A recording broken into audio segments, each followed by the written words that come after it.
에스더서 4장 7절부터 17절까지의 말씀인데요. 모르드게가 자기가 당한 모든 일과 하만이 유다인을 멸하려고 왕의 금고에 바치기로 한 은혜의 정확한 액수를 하닥에게 말하고, 또 유다인을 진멸하라고 수산궁에서 내린 조서 초본을 하닥에게 주어 에스더에게 보여 알게 하고, 또 그에게 부탁하여 왕에게 나아가서 그 앞에서 자기 민족을 위하여 간절히 구하라 하니, 하닥이 돌아와 모르드게의 말을 에스더에게 알림해 에스더가 하닥에게 이르되 너는 모르드게에게 전하기를 왕의 신하들과 왕의 각 지방 백성이 다 알거니와 남녀를 막론하고 부름을 받지 아니하고 안뜰에 들어가서 왕에게 나가면 오직 죽이는 법이요 왕이 그자에게 금규를 내밀어야 살 것이라. 이제 내가 부름을 입어 왕에게 나아가지 못한 지가 이미 30일이라 하라 하니라. 그가 에스더의 말을 모르드게에게 전하매 모르드게가 그를 시켜 에스더에게 회답하되 너는 왕궁에 있으니 모든 유다인 중에 홀로 목숨을 건지리라 생각하지 말라.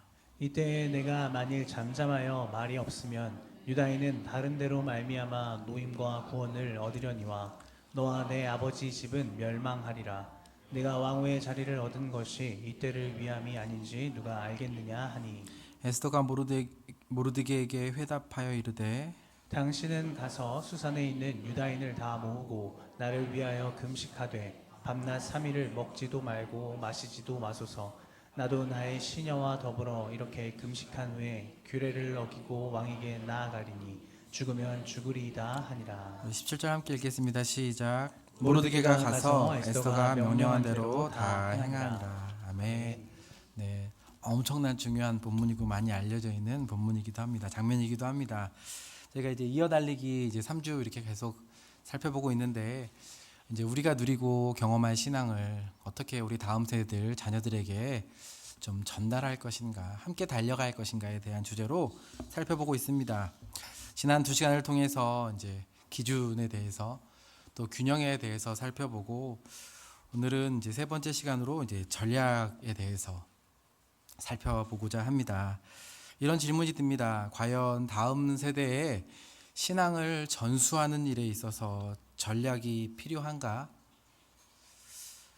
믿음으로 좀 기도하고 또 금식하면 되는 것 아닌가? 뭐 수학을 잘하려면 학원에 보내면 되고 또 악기를 배우려면 학원에 보내면 되는데, 도대체 이 신앙을 전수하려고 하면 도대체 어떤 전략이 필요한가라는 질문이 들기도 합니다. 또 원래 전략이라는 이 사전적인 말이 이제 전쟁을 염두에 두고 어떻게 전쟁을 승리로 이끌어갈 것인가에 대한 방법이나 책략 아니겠습니까? 과연 내 자녀들에게, 우리의 다음 세대들에게 이 신앙을 전수하기 위한 전략은 무엇이어야 되는가?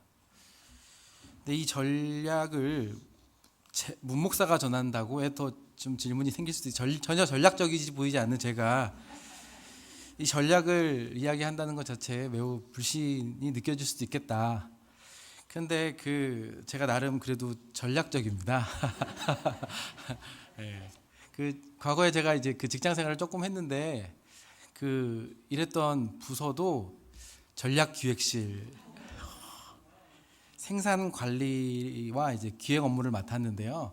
그게 뭐 하는 거냐면은 이제 생산에서 우리 또 생산 직원분들이 생산을 하셔야 되는데, 제가 맡은 업무는 그분들이 불편하지 않게 원하는 목적을 전략적으로 일시키는 부서에 있었습니다.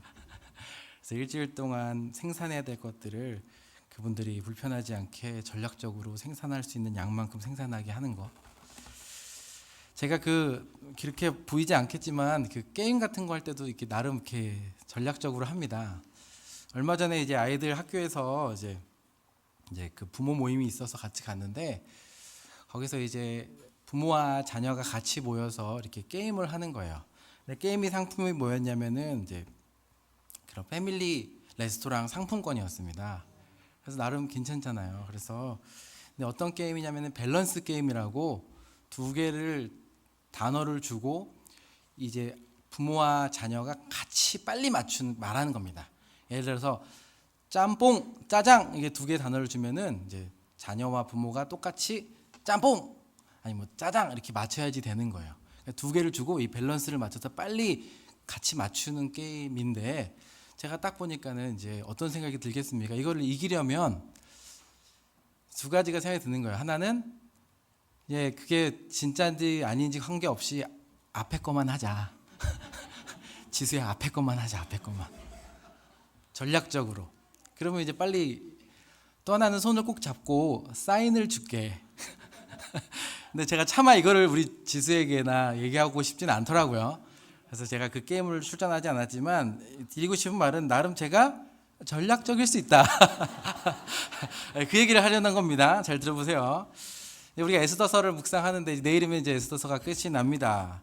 사실 페르시아에 포로 살던 유대 공동체에 있었던 이야기인데 참 에스더서를 읽고 있노라면 참 기쁘기도 하고 한편의 드라마 보는 것 같기도 하고 좀 에스더서는 더 길게 있었으면 좋겠다라는 생각이 들기도 합니다.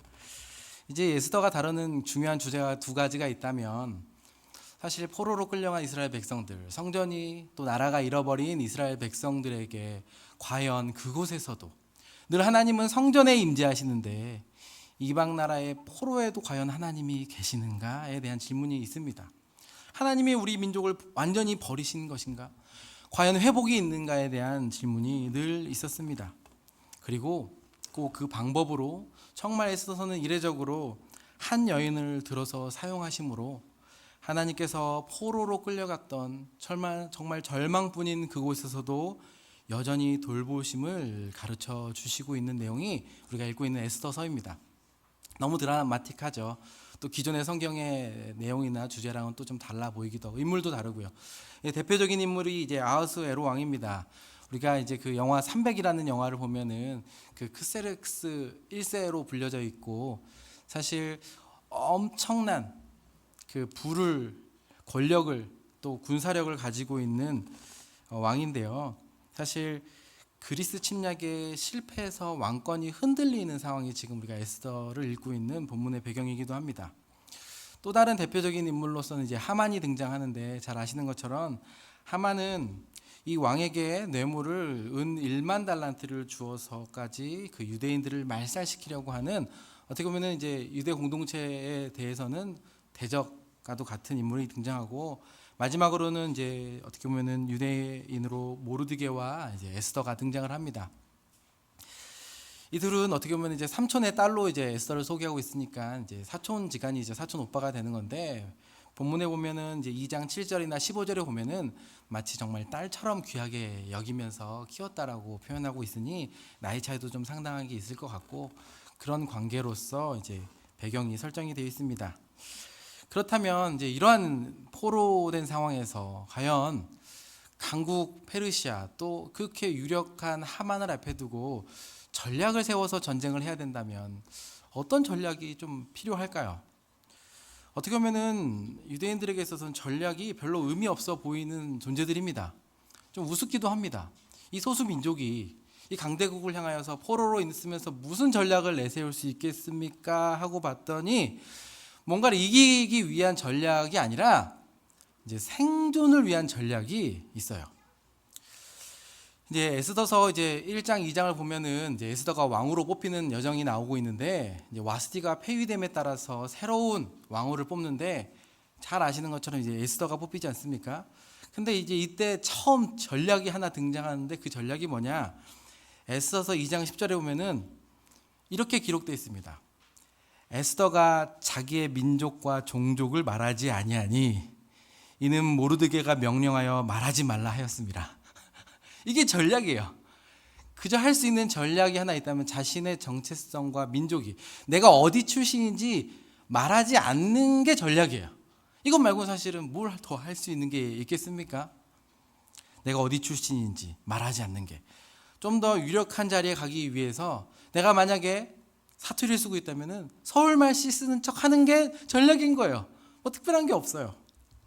그만큼 지금 이스라엘 백성들에게 있어서는 뭐 특별한 계획이나 전략이나 또는 여기서부터 포로를 탈출할 만한 이런 것이 아니라 그냥 그 상황에 젖어 있고 익숙해 버린 상황을 이렇게 묘사하는 것 같기도 합니다.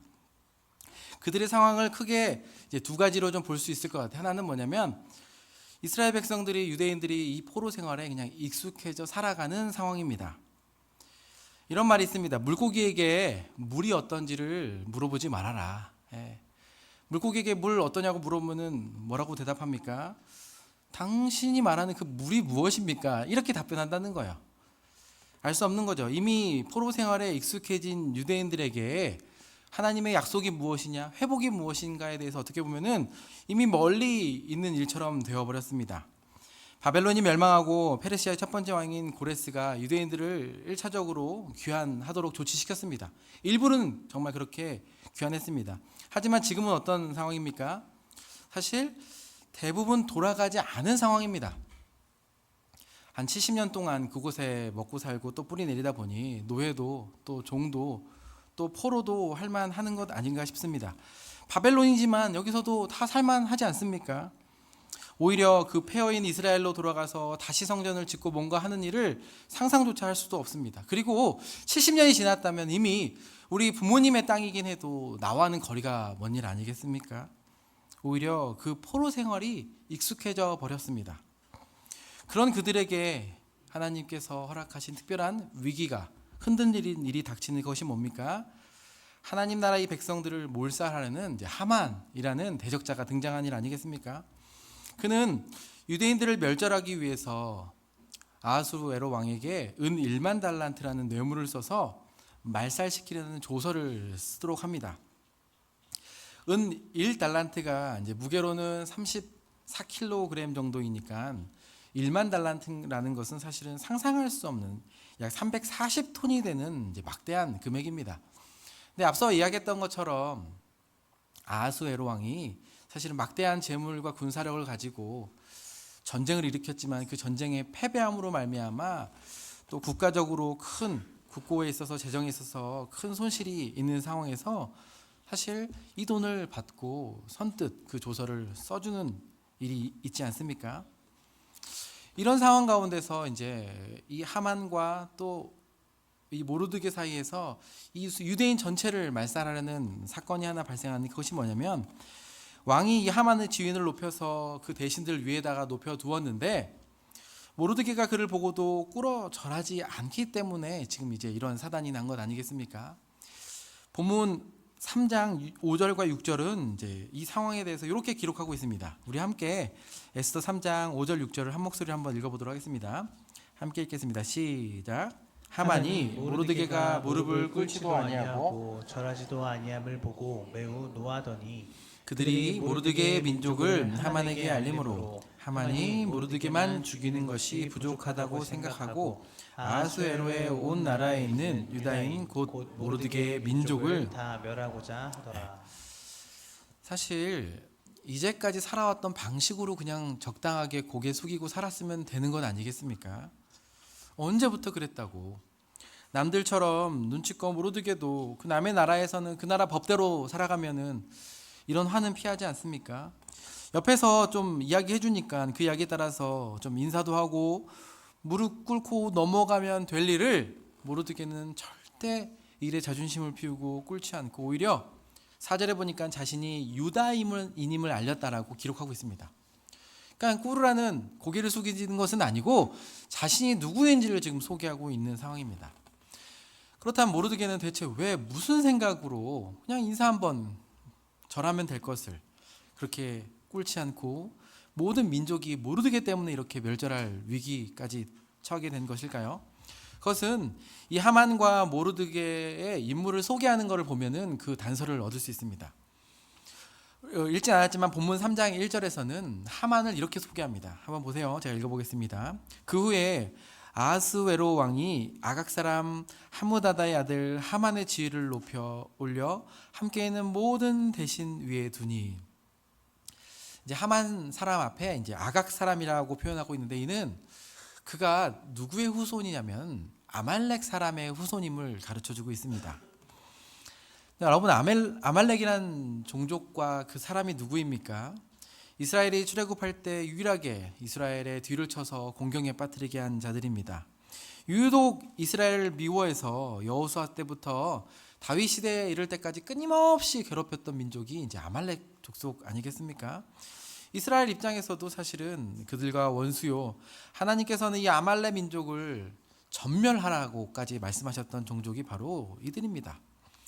때문에 지금 이 하만은 이 아말렉 그 족속의 후예입니다. 반면 모르드게에 대해서는 그 앞서 2장 5절에 대해서 이렇게 소개합니다. 우리 모르드게를 소개하는 장면인데요. 우리 한 목소리 한번 읽어보겠습니다. 시작. 도성 수산에 있는 한 유다인이 있으니 이름은 모르드게라. 그는 베냐민 자손이니 기스의 기스의 종손이요 종손이요 시므이의 손자요 야엘의 아들이라. 하만이 아말렉 족속의 그 후예였던 것처럼 이 모르드게는 누구의 후예이냐면 베냐민 자손의 기스의 증손 시므의 손자, 이 아말렉과 끊임없이 전투를 벌여왔던 사실 초대왕 사울의 후예입니다. 여러분 기억하십니까? 사울이 무엇 때문에 하나님께로부터 버림을 받고 왕의 폐위를 당하게 된 사건, 그것은 바로 사무엘상 15장에 아말렉을 진멸하라는 그 명령에 불순종했기 때문입니다. 자기 생각대로 아가왕을 살려주고 기름진 양과 소, 살찐 것을 남기게 됨으로써 오히려 그 왕위로부터 폐위를 받게 되었는데, 그 사울의 후손이 바로 누구입니까? 이제 모르드게라는 사실입니다. 어쩌면 다른 유대인들처럼 그냥 70년이 지나서 그곳에 물들어서 그곳 사람들처럼 살아가는 사람이 모르드게가 아니라, 이 모르드게는 그 포로 생활에 동화되어서 자신이 누구인지 그 정체성을 모르는 다른 유대 민족과는 다르게 이스라엘 역사를 알고 있고 자신이 누구인지 누구의 후손인지를 알고 있었습니다. 그런 자신의 눈앞에 그 아각 사람의 후손인 아말렉의 후손인 누가 지나갑니까? 바로 하만이 무릎을 꿇고 절하라는 그 요구 앞에 그것만큼은 할 수 없었던 것이지요. 마치 자신이 무릎을 꿇는 것은 그 하나님의 백성 이스라엘이 비록 지금 이방 나라의 포로로 끌려와 있지만 그 하나님의 어찌 원수된 그 아말렉 앞에서 무릎을 꿇을 수 있겠느냐 하는 싸움이었던 것입니다. 즉 이것은 단순히 절을 하냐 안 하냐의 문제가 아니라 바로 하나님 나라와 그에 대적되는 그 원수 아말렉, 그 세상 민족과의 전쟁과도 같은 일인 것입니다. 이 상황을 묵상하면서 우리가 믿음을 가지고 살아가는 세상을 한번 생각해 보게 됩니다. 제가 오늘 아침에 이제 조간신문을 읽는데 되게 특별한 기사 3가지 꼭지가 이렇게 연속적으로 좀 제 눈에 들어왔습니다. 첫 번째 기사는 이제 교육에 대한, 우리 특별히 어린 자녀를 둔 부모님 세대들을 향한 기사였습니다. 보육기관을 이용하는 연령이 점점 낮아지고 있다는 기사였습니다. 사실 이제 가능하면은 이제 조금 더 오래 엄마 품에 좀 있도록 하는 것이 또 교육적으로나 또 정서적으로나 또 양육적으로나 좀 좋다고는 하지만, 사실 실제적으로 우리 젊은 세대들이 더 일을 해야 되는 상황 가운데서는 아이들을 어쩔 수 없이 좀 맡기고 있는데, 이 시기가 점점 연령이 낮아지고 있다는 겁니다. 이제 뭐 36개월은 30개월은 지금은 이제 한 20개월 18, 19개월 정도 되면은 이제 어린이집을 보낸다고 합니다. 그러다 보니 과거에 이제 육아에 대한 비용들이 점점 더 이제 좀 증가하고 있다는 기사였습니다. 그래서 요즘에 어린 자녀를 둔 또 어린이집을 보내야 된, 물론 다 그렇진 않겠지만 평균 이런 5세 미만의 자녀를 둔 가정의 육아비가 무려 111만 6천 원 정도 된다라고 합니다. 제가 깜짝 놀랐습니다. 정말 작지 않은 금액을 또 우리 자녀들 어린 육아를 위해서 사용되고 있구나. 또 다른 두 번째 기사는 이제 60대에 최근에 유퀴즈 언더빌럭에 나와서 화제를 모은 그 여성 전무에 대한 기사였습니다. 그분은 이제 임정열 전무라는 분이신데요. 아버지가 일찍 소천하셨는데 그분이 그 생계를 어떻게 이루었는지, 그 오래전에 사실 여자라면 공부도 또는 직업이나 꿈 같은 것조차도 크게 의미가 없었던 그때에 사실은 너무 어려운 형편이지만 안 해본 것이 없이 생계를 위해서 배달도 하고 했지만 동시에 그 학업과 공부의 끈을 놓지 않으면서 43세에 소방기술사를 취득하고 또 건축기계 설비기술사를 합격하면서 사실 이제 60대에 정말 정년이 없이 일할 수 있는, 그러면서 이제 억대 연봉을 받는 기사가 이제 본 거예요. 그리고 이제 마지막 기사가 뭐였냐면, 저도 이 단어도 처음 들었던 기사인데, 이제 치매머니라는 이제 그 단어가 있더라고요. 치매머니. 치매와 머니, 돈을 의미하는 머니. 이제 무슨 의미인고 하니, 이제 치매 환자가 보유한 소득과 자산에 대한 개념이 이제 치매머니라고 합니다. 근데 이 단어는 사실 이미 2010년에 이제 일본에서부터 이제 초고령화 사회에 이제 치매까지 겹쳐 있는 일본에서 사용된 단어인데, 사실 국내에도 점점 늘어나는 이 치매 환자에 대한, 그리고 이분이 가지고 계시는 이 재정과 자산, 이것을 어떻게 사회적으로 예방할까에 대한 기사였습니다. 그러니까 이 어떻게 보면 그냥 오늘 조간 신문이거든요. 아침 신문에 이제 육아에 대한 기사, 또 어떤 여성의 전무, 그래서 자신의 커리어를 이렇게까지 올릴 수 있는 기사, 그리고 한편에서는 이제 치매와 이 치매를 가지고 계신 우리 고령층과 그 자산을 어떻게 해야 되는가. 와, 그러니까 이 모든 것이 우리가 지금 현대에 이 세 그룹의 사람들이 공존하는 시대가 지금 우리가 살고 있는 시대라는 생각에 제가 조금 좀 놀랍기도 했습니다. 과거에는 교육이 아니면 살 길이 없어서 온 가족이 어떻게 했습니까? 자식 중에 똘똘한 놈 하나만 잘. 거기에 모든 것을, 죄송합니다, 이렇게 몰빵하지 않습니다. 공부할 놈, 공부할 분만 키웠던 시절이 있었습니다. 그 한 분을 위해서 모든 사람이 애써서 그분은 또 엄청난 어깨의 짐을 가지고 가족들을 부양했던 시절이 있었습니다. 먹을 것이 정말 풀밖에 없어서 풀을 뜯어 먹었던 어른들이, 이게 어떤 그 옛날 오래전 얘기가 아니라 저희 부모님 세대, 조금이라도 영양되는 것은 어떻게든 간에 우리고 우려서 또 우리고 또 우려서 같이 돌려 먹었던, 그래서 아팠던 것도 같이 아팠던 시대가 있었다고 합니다. 늘 밤새 무슨 일이 많아서 지난밤 안녕하셨습니까를 묻던 나라가 이제는 다이어트 한다고 관리하는 나라가 되었습니다. 안 먹는 사람은 있어도 못 먹는 사람은 없는 나라가 되었습니다. 앞서 나왔던 기사처럼 이제는 이런 교육의 제한이, 어떤 여성이라고 신분의 제한이 없습니다. 눈앞에는 자유가 있어서 무엇이든지 할 수 있는 세상이 되었습니다. 기술의 발전은 정말 이렇게 가도 될까 할 정도로 빠르게 발전하고, 어쩌면 우리가 이 바벨론의 항복판에 살아가는 것처럼 지금 이 세상은 너무나도 풍요로운데, 과연 우리의 영적인 실상이 어떤지에 대한 이제 질문이 드는 것입니다. 요즘 누가 신앙생활 한다고 핍박을 받습니까? 수협에 가려면 목숨을 걸고 오시는 분 계십니까? 박해를 합니까? 연을 끊겠다고 하시는 분 계십니까? 사실 우리도 어떻게 보면 정말 자유롭게, 우리가 마음만 있다면 정말 다양하게, 다양한 방법으로 할 수 있는 시대가 되었습니다. 하지만 정말 우리의 신앙이 과거에 비해서 더 순전하고 더 하나님을 고대하고 사모하며 주님 오실 날을 기다립니까? 그렇지만은 않은 것 같습니다.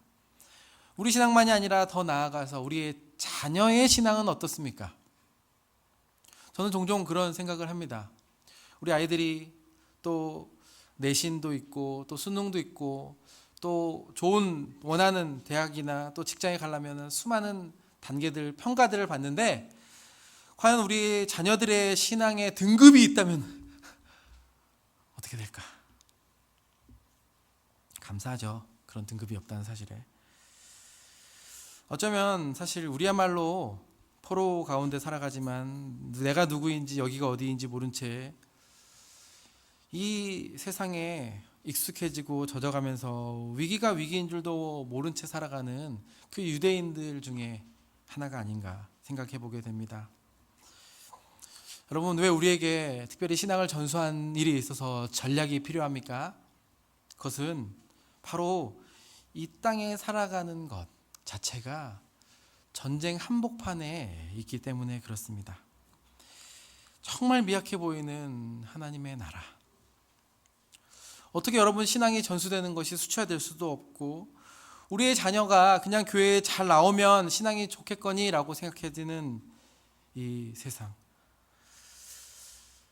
정말 교회는 너무나 미약한 반면 세상은 너무나도 완벽해 보이고 거대해 보이고 능력과 자본과 기술이 가득한데, 이 세상에서 신앙을 전수한다는 것은 정말로 어쩌면 우리가 생명을 걸지 않고서는 싸울 수 없는 전쟁의 한복판이기 때문에, 보십시오. 지금 그 멀리 페르시아 한복판에서 하만과 모르드게가, 더 나아가 에스더에게까지 이르는 이 상황과 갈등의 근본은 바로 영적인 전쟁과 동일한 것 아니겠습니까?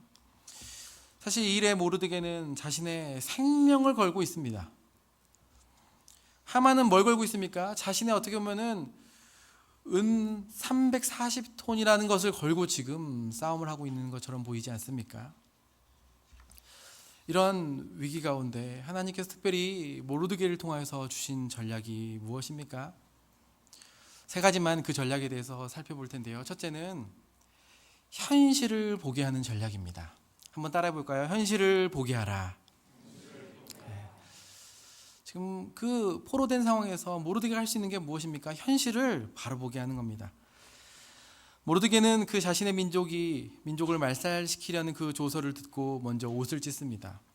굵은 베옷을 입고 재를 뒤집어 쓰면서 이스라엘 백성들이라면 누구나도 아는 그 긴급함과 애도 슬픔을 표현합니다.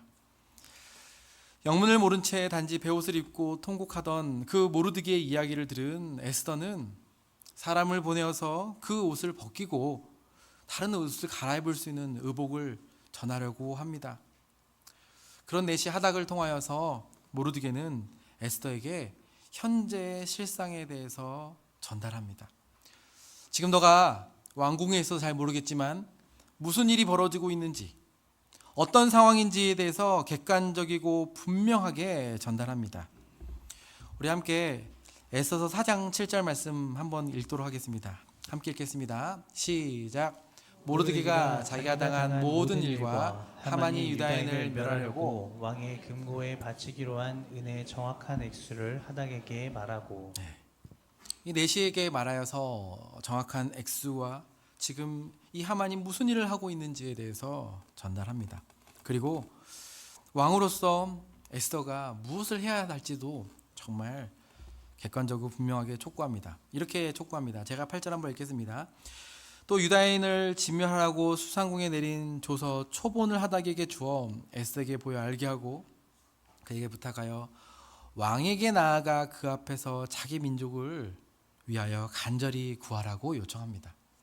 지금 어떤 상황인지 정확하게 이야기하고 지금 네가 그 자리에서 해야 될 것은 왕에게 나아가서 선처를 구하라는 겁니다. 하지만 잘 알고 있는 것처럼 이 일은 불가능한 일이었습니다. 사실 앞서 1장에 왕후 에스디가 어떻게 폐위됐습니까?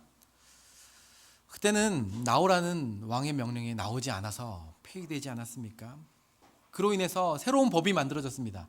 무슨 법입니까? 왕의 허락 없이는 나오지 못하는 법이 만들어진 것입니다. 그래서 에스더는 바로 이어서 그 소식을 듣고 다시 사람을 보내어서 11절에 왕에게 나가면 죽음뿐인 거 알지 않냐고. 그렇게 법이 그렇다고, 법이. 그리고 나는 부름을 받지 못한 지 이미 30일이나 되었다고. 매우 합리적이고 합당한 답변 아닙니까? 법이 그렇다고요. 학교에서 그러라고 했다고요. 여기서 많이 듣던 말, 모든 친구들이 그렇다고요. 제가 그렇게 이야기한다고요. 꼭 저는 이 얘기 듣는데 우리 자녀들 같다는 생각을 해보게 됩니다. 어찌나 옳은 말을 잘합니까? 뭐 하나 시키면은 하려고 했다고요. 엄마가 그래서, 아빠가 지금 그 얘기 때문에 내가 못하겠다고요. 이거 우리 아이들 막 속이 끓죠. 에스더가 어떻게 보면은 당연해야 될 말을 합니다. 하지만 그런 에스더를 향해서 모르드게가 그것을 모르는 게 아님에도 불구하고 단호하게 한 번 더 이 현실을 보게 합니다. 그리고 그렇게 말을 합니다. 에스더서 4장 16절이 아닙니다. 죄송합니다. 우리 13절, 14절인데요. 우리 한 목소리 한번 읽어보겠습니다. 시작. 모르드게가 그를 시켜 에스더에게 화답하되 너는 왕궁에 있으니 모든 유다인 중에 홀로 목숨을 건지리라 생각하지 말라. 이때 내가 만일 잠잠하여 말이 없으면 유다인은 다른 데로 말미암아 노임과 구원을 얻으려니와 너와 내 아버지 집은 멸망하리라. 내가 왕후의 자리를 얻은 것이 이때를 위함이 아닌지 누가 알겠느냐 하니.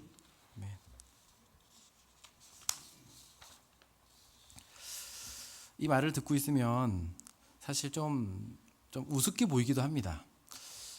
좀 이렇게 보이지도 않습니까? 지금 엄청난 세상 세력이 또 막대한 재정과 조소를 가지고 전멸시키려고 하고 있는데 지금 모르드게가 야, 너 그렇게 있으면 홀로 목숨을 건질 거라 생각하지 말아라. 너 여기서 잠잠하고 있으면 오히려 하나님께서 다른 유다인을 통해서 살릴 수도 있는데 너와 네 집은 망하고 오히려 지금 왕후를 얻게 된 게 이때를 위함 아니냐? 저는 이 얘기가 정말 이렇게 좀 멀리서 한 걸음 떼서 보면 지금 얘네들 뭐 하는 거지? 지금 우스워 보이기까지 합니다. 뭐 장난하나? 마치 어쩌면 골리앗 앞에서 물맷돌을 들고 서 있는 다윗의 모습이 이래 보이지 않았을까 싶습니다. 정말 아무것도 아닌 이들이 둘이서 서로 목청 높여가면서 너 거기 왜 있는지 알아? 막 이런 게 정말 우스워 보이기도 합니다. 하지만 너무나도 단호합니다. 모르드게는 에스더를 향해서 해보지 않을래? 권면하지 않습니다. 사촌 오빠라는 권위로 내가 너를 어떻게 키웠는데 혹시 모르니까 이번 한 번만 좀 들어보지 않을래? 부탁하지도 않습니다. 동정에도 호소하지 않습니다. 어떤 핑계를 대더라도 법이 그렇다 하더라도 마땅히 해야 할 것임을 알게 하며 현실을 보게 하고 있습니다. 제가 은수 제 아들 이야기를 잠깐만 나누면 아이가에게 저도 이제 이랬던 적이 작년에 아이가 이제 학교 문제 때문에 고민했던 적이 한 번 있었습니다. 사실 모든 부모님들이 아이들을 학교 보내면서 또 아이가 학교에 잘 적응하기를 또 이제 학업에 대해서 잘하기를 이렇게 바라지 않겠습니까? 저도 이제 학교를 보내면서 이제 아이를 이렇게 지켜보는데 이제 저희 아이가 이제 학원을 다니는 것도 아니고 또 지금 이제 학교 상황이 또 이제 학생들은 이미 학원에서 또 공부를 하고 이렇게 모이다 보니까 제 은수의 미래가 이렇게 보이는 거예요. 그래서 그랬던 적이 한 번 있습니다. 이제 학교를 놓고 고민하고 좀 다른 학교를 좀 옮겨볼 것을 권면하면서 그랬던 기억이 납니다. 은수야, 너는 이제 다른 아이들은 미안하지만 학원을 다니고 다 노는 것처럼 보여도 얘들은 다 공부했다. 얘들은 지금 다 학교에서 노는 것처럼 너 보이지? 얘들은 다 그렇게 막 학원에서 공부하고 열심히 했다. 근데 넌 집에서도 놀지? 학교에서도 논다. 이렇게 3년이 지나면 어떻게 될까? 이렇게 얘기했던 적이 있어요. 물론 이제 이 말이 우리 아이가 어떻게 인식을 했는지 모르겠지만 제가 이제 학교를 혹시 다른 학교로 좀 이제 전학을 권면하면서 제가 이 현실을 이렇게 한번 좀 생각해 보게 했습니다. 아빠는 너가 어떤 아이로 자랄지 다 알지 못하지만 또 이 학교에서 정말 하나님 뜻이 있겠고 하겠지만 이 중학교 3년이라는 과정을 이렇게 놀고 거기서도 놀고 이렇게 보내지만 않았으면 좋겠다. 그리고 너의 미래가 갑자기 이제 고등학교 때 또 특별한 은혜를 받아서 공부를 시작한다고 해도 그게 또 쉽지 않을 거를 이제 몸소 알기 때문에 혹시 한번 해보면 어떻겠니? 라졌던 기억이 있습니다. 물론 지금은 정말 그 권면 때문인지 인도하심인지 다 알 수 없지만 지금은 또 옮긴 학교에서 너무나 또 스스로 해야 될 것들을 하고 적응해 가고 있는 모습을 보면서 감사합니다. 하지만 이제 부모로서 제일 어려운 것이 이것 아니겠습니까? 아이의 상황을 보면, 형편을 보면 남들이 다 그렇다고 하는데 나도 한 번쯤은. 그런데 부모로서 우리가 마땅히 또 어른 세대로서 또 신앙을 전수하는 데 있어서 마땅히 해야 될 것은 바로 이 현실을 바로 볼 수 있도록 하는 것입니다. 해야 할 것과 하지 말아야 될 것의 기준을 세우고 때로는 타협하지 않는 것입니다. 우리 처음 시간에 한전사님이 말씀하셨던 것처럼 그 아들 정말 눈에 넣어도 아프지 않은 제 아에게 주일만은 타협할 수 없었던 그 기준, 그것이 뭔지 우리가 다 알 수 없지만 부모로서 또 신앙을 지도하는 제일 첫 양육자로서 마땅히 해야 될 것이 있다면 그것은 피하지 말고 직면하고 가르쳐야 되는 것입니다. 그래서 사랑하는 우리 부모님들 너무나 애쓰시는 것도 알고 이 싸움이 날마다 있지 않습니까? 그럼에도 불구하고 우리는 그 현실을 바로 볼 수 있도록 얘기하라고 부르심을 받은 자라는 사실을 기억하면 좋겠습니다. 두 번째 전략은 한번 따라해 보시겠습니까? 주님을 보게 하라. 첫 번째 전략이 현실을 보게 하는 것이었다면 두 번째는 주님을 보게 하는 것입니다. 현실을 인식하는 것이, 현실을 꿰뚫는 것이, 현실을 파악하는 것이 전부가 아님을 아는 것입니다. 이 현실을 우리가 바르게 바라봐야 되고 우리 아이들에게 정확하게 타협하지 않고 이야기하지만 동시에 우리는 이 현실과 문제보다 더 크신 하나님을 볼 수 있도록 해야 합니다. 모르드게가 내가 거기서 그렇게 있을 때 어떻게 될지를 직시하면서 이야기하는 것만이 아니라 16절의 마지막에 이렇게 고백하지 않습니까? 내가 왕후의 자리를 얻은 것이 이때를 위함이 아닌지 누가 알겠느냐. 우리는 또 그들도 모릅니다. 사실은 왜 어떻게 에스더가 그 자리에 있는지 모릅니다. 어쩌면 이것은 해석의 영역이기도 합니다. 하지만 이것은 믿음으로만 가능한 해석입니다. 우리가 우리 자녀들을 향하여서 현실을 이야기하지만 동시에 또 믿음으로 도전해야 되는 이유는 우리가 다 알고 있어서가 아닙니다. 확신하기 때문에 그런 것도 아닙니다. 오직 그 크신 주님을 바라보고 그때만 주시는 믿음으로만 가능한 것입니다. 틀릴 수도 있습니다. 하지만 그 틀릴 것이 두려워서 우리가 우리 자녀 세대에게 아무것도 하지 않는다면 우리 자녀의 신앙은 결코 그 자리, 아니 늘 뒤로 물러설 것이 분명합니다. 하지만 여러분, 믿음은 늘 그렇습니다. 우리 앞에 문제가 사라지거나 예상되는 두려움이 없어져서 움직여지는 것이 아니라 하나님을 바라보고 주님을 바라보고 그분이 크게 되심으로 말미암아 다른 문제들이 작게 됨으로 이루어지는 것이 신앙인 것입니다. 이 주님을 보게 하는 모르드게의 도전 앞에 에스더의 반응이 너무나도 감동입니다. 우리 4장 16절인데요. 우리 한 목소리로 한 번만 더 같이 함께 읽어보도록 하겠습니다. 시작. 당신은 가서 수산에 있는 유다인을 다 모으고 나를 위하여 금식하되 밤낮 3일을 먹지도 말고 마시지도 마소서. 나도 나의 시녀와 더불어 이렇게 금식한 후에 규례를 어기고 왕에게 나아가리니 죽으면 죽으리라 하니. 마치 모르드게가 자신의 생명을 걸고 나아갔던 것처럼 현실을 바라보게 하고 주님을 보게 했을 때 그 딸과 같은 여인 에스더의 반응 역시 동일한 믿음의 방식입니다. 그녀는 지금 경험과 확률에 의해서 움직이는 것이 아닙니다. 믿음에 기초한 순종이고 이 전략의 기초가 바로 믿음입니다. 우리 역시 우리 자녀들에게 이 믿음으로 주님을 보게 할 때가 있습니다. 하지만 늘 우리 자녀들은 불안합니다. 근데 저희도 그렇지 않았습니까? 우리가 모든 것을 확신하고 지금 이 자리까지 걸어온 적이 몇 번이나 되겠습니까?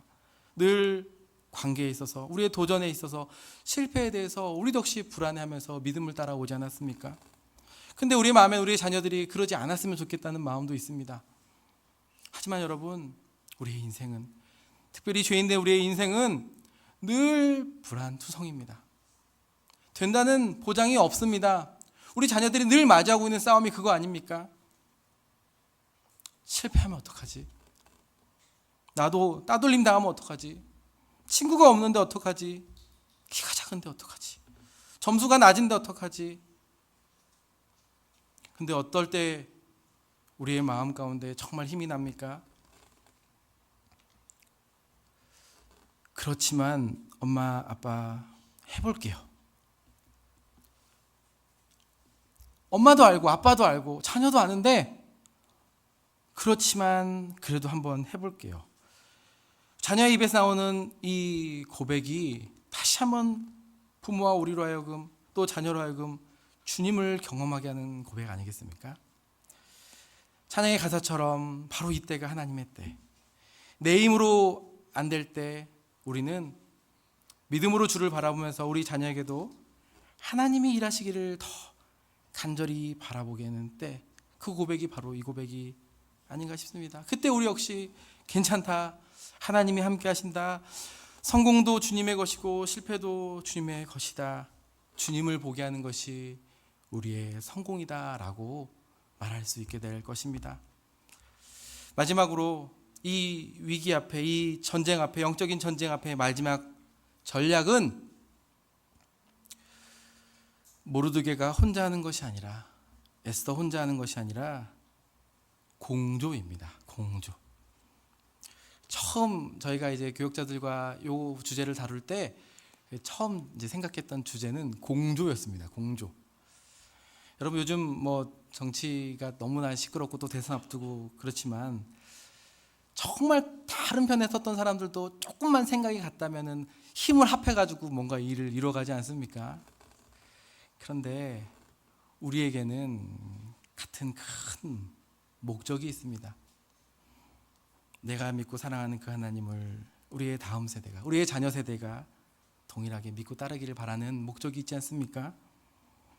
이 공통된 목적을 위해 우리는 협력이 필요합니다. 공조가 필요합니다. 부모만으로 안 됩니다. 어쩌면 사실 부모가 얼마나 많은 책임이 있습니까? 근데 그것만으로 되지 않습니다. 그런 부분에서 저희 교회, 특별히 교육부에 처음 시작하면서 담임 목사님께서 주셨던 그 방향과 모토가 너무나 이것과 맞다 생각합니다. 잘 아시는 것처럼 가정의 자녀는 누구의 자녀입니까? 교회의 자녀입니다. 교회의 자녀, 가정의 자녀를 구분해서 하는 것이 아니라 여기 오는 모든 각 가정의 자녀는 이제 교회의 자녀입니다. 우리는 이것이 우리가 특별히 이제 우리 어른 세대들은 익숙합니다. 왜 그렇습니까? 우리 과거에는 우리 자녀를 같이 키우는 문화가 있었습니다. 대표적으로 누가 계십니까? 이놈 아저씨가 계십니다. 누군도 모르고 성도 모르고 이름도 모르는 이놈 아저씨. 체면 때문에 뭐 때문에 부모가 밖에서 자녀를 훈계하지 못할 때 늘 나타나시는 이놈 아저씨. 울던 자녀도 그치게 하는 이놈 아저씨만 오면 모든 게 이제 끝나지 않습니까? 정말 그때는 다 있던 자녀들에게 때로는 쓴소리도 해주시는 아저씨가 계셨고 어른들이 계셨습니다. 물론 이제 오늘날은 그렇게 할 수 없는 시대가 되었죠. 또 각자의 개인적인 또 인권과 또 가정의 또 가치들이 다 다르기 때문에 쉽게 할 수는 없습니다. 하지만 정말 우리가 이 가정의 자녀가 교회의 자녀라고 믿는다면 어쩌면 우리가 함께, 내 자녀는 아니고 내 자녀는 다 키웠지만 교회의 자녀를 보면서 우리 성도님들이 할 수 있는 일이 있지 않을까 생각을 해보게 되면서 이런 공조 전략을 좀 부탁드리고 싶습니다. 어떤 전략이냐면 좀 두 가지만 기억하시고 우리 어른 세대들 자녀 다 키우신 분들은 부모가 못하는 걸 좀 도와주시면 좋겠습니다. 하나는 이름을 불러주십시오. 한번 따라해 볼까요? 이름을 불러주라. 네, 이름을 불러준 겁니다. 사실 우리 아이들 늘 돌아다니고 뭐 사실 이놈이 이놈인지 어떻게 다 압니까? 저도 막 사진 보면은 저희 아들이 여기 있네. 아들이 아니야. 근데 여러분 사실 자녀들이 한 150명 저희가 교육부 아이들이 있는데 다 부르는 것이 쉽지 않습니다. 하지만 돌아온 주가 올 세대 예배 가운데 저희가 특별히 같이 좀 모여서 예배를 기획해서 드리지 않습니까? 좀 요 기회를 좀 활용하셨으면 좋겠습니다. 그래서 가능하다면 최소한 내 앞에 앉아 있는 자녀 정도 이름은 좀 이렇게 익혀두시는 거. 또 우리가 이제 기도 카드를 좀 만들어서 배포하려고 하는데 우리 아이들의 이름이 적힌 기도 카드가 있는데 최소한 내가 좀 우리 가정이 보는 아이의 이름은 한번 익숙해지게 하시고 한번 기억하시면 어떻겠나 싶습니다. 그래서 한번 이렇게 이제 그 기도 카드에 이름은 있지만 사진은 없습니다. 그래서 한번 좀 저희가 한 8월까지 이렇게 좀 정해서 기도한다고 할 때 한번 좀 그 아이를 한번 찾아가 보시는 것도 좋을 것 같다는 생각해 보게 됩니다. 그리고 생각해 보면은 이게 엄청나게 그 머리를 쓰는 일 아니겠습니까? 우리 정신 건강에 매우 좋다고 저는 확신합니다. 다 키우신 분들도 이름 하나 받아서 애들 이름을 불러주고 늘 헷갈려도 괜찮습니다.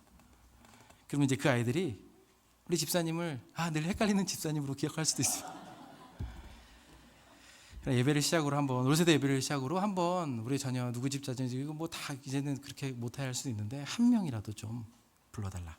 두 번째는 격려와 칭찬을 부탁드립니다. 뭘 부탁드린다고요? 네. 이게 사실 그 아이의 객관적인 특성을 여러분이 다 알아서 격려하고 칭찬할 수 있는 게 아닙니다. 이게 그 격려와 칭찬이 부모가 제일 잘할 것 같은데 우리 부모님들 제일 못하는 게 격려와 칭찬 아닙니까? 부모가 늘 하는 것은 이겁니다. 어쩌려고 그래? 너 그러다가 어쩌려고 그래? 어쩌려고? 그럴 거면 도대체 왜 그래? 시도와 결과가 다를 때 나타나는 말. 그럴 거면 도대체 왜 시작해가지고 그래? 이게 늘 부모가 하는 말입니다. 속은 이 아이에 대한 기대와 희망도 있습니다. 하지만 늘 나오는 말은 그렇습니다. 그런데 우리 어른 세대들은 잘 모르잖아요. 그러니까 정말 저는 아무 말도 좋다. 알아서 할 수 있는 게 아니라 아무 말도 좋다. 작아 보이는 아이가 있습니까? 머리 쓰다주면서 야 너는 정말 농구 선수 될 아이다. 여러분이 그 아이 농구 선수 되는 걸 지켜볼 날이 오겠습니까? 못 올 수도 있습니다. 너는 진짜 똘똘하다 야. 야 넌 딱 보니까 내가 알겠다. 너는 이런 재능이 있어 보인다. 뭐든지 좋습니다. 그냥 한 가지 칭찬의 격려의 말을 준비하셨다가 여러분 해주십시오. 라면 쓰려고 줄 서나 있습니까? 너는 진짜 줄을 잘 서는 아이고 경찰이 되겠다. 법을 잘 지키는 아이가 되겠구나. 좀 못한 아이 있으면 또 다르게 좀 칭찬도 해주시고 격려해 주셔도 좋습니다. 제가 청년 때 어떻게 목회자의 길을 들어섰냐면 전도사님이 갑자기 저를 본 지도 얼마 안 되는데 저보고 저희 아버지께 가서 선교사 될 아이라고 하셨어요. 선교사 될 아이라고. 제가 진짜 그 얘기 듣고 화가 나가지고 직장생활 잘하고 있었거든요. 근데 저한테 선교사 될 아이라고 저희 아버지한테 가서 저희 아버지도 너무 화가 나셔가지고 그때 여자 전사님이셨거든요. 저는 처음에 이분이 예언의 은사가 있나 이런 생각도 했었어요. 선교사 될 아이라고. 제가 뭐 아직 앞으로는 또 모르겠지만요. 근데 신기하게도 제가 신학을 갔을 때 신학교를 고르는 기준이 하나가 뭐냐면 그 학교가 선교를 하고 있는 학교라는 얘기예요. 거기를 원서 썼어요. 인터뷰를 하는데 왜 왔니요 저한테? 제가 왜 왔다고 대답했을까요? 선한 교사가 되고 싶어서 왔다고 했어요. 차마 저는 선교사 될 마음이 별로 없었거든요. 근데 이제 합격은 또 하고 싶은 마음이 있어서 선한 교사가 되고 싶습니다. 여기서 학교가 선교사를 이제 보내는 학교였다 보니까 뭐든지 좋습니다. 네. 여러분 빨리 아이들이 있으면 달리기 잘하는 애 있으면 진짜 너 정말 선교사 될 아이다. 많이 말 잘하는 애 있으면 목사 될 아이다. 그래서 여러분 이름을 불러달라. 격려와 칭찬을 해주시면서 우리가 정말 함께 좀 공조하는 모습이 있었으면 좋겠습니다. 끝으로 우리 여기 청소년들도 있고 우리 자녀 세대들에게도 좀 이 공조와 협력을 부탁드립니다. 우리 사실 자녀 세대들에게 뭔가 더 협력하라는 것을 우리가 기대하지는 않습니다. 하지만 우리 부모님들이 다른 말도 해주고 싶고 여러분에게 직접적으로 제일 사랑하고 격려하지만 너 어쩌려고 그래? 그럴 거면 도대체 왜 그랬어? 시작을 하지 말든가. 이 말밖에 할 줄 몰라서가 아니라 이 말의 배경에는 여러분을 정말 위하는 마음이 있다는 것을 여러분이 조금만 이해해 주면 좋겠습니다. 밖에서는 여러분 이런 말 안 듣잖아요. 뭐가 이상한 겁니까? 여러분을 가장 잘 아는 사람이 해준 말이 정상입니까? 여러분 알지도 못한 사람이 잠깐 해주는 말이 진짜입니까? 여러분을 정말 아껴서 어쩔 수 없이 우리 부모도 이렇게 이야기할 수밖에 없을 때가 있음을 이해해 주시고 우리 자녀들에게 하나만 더 부탁한다면 우리 자녀들만 저를 한번 따라해 보겠습니까? 네. 크게 한번 합시다. 네. 네. 우리 부모님들이 이해가 되지 않아도 여러분의 생각과 경험에도 이해되지 않아도 여러분 네 라는 말이 우리가 지금 함께 협력하여서 신앙을 생활하고 있다는 것을 생각하시고, 뭐 10번 다 하라는 얘기는 아닙니다. 10번 중에 한두 번만이라도 네 한번 해보시면 좋겠습니다. 이런 세상의 크기 앞에 우리의 시선이 주님을 향하고 또 다시 주님께로 향하게 하면서 우리가 이 다음 세대를 향한 이 신앙의 전술을, 이게 정말 전략이 아니어 보이지만 하나님을 보게 함으로 이 전략을 통하여서 우리의 자녀 세대들에게 신앙이 이어지고 전수되면 좋겠습니다.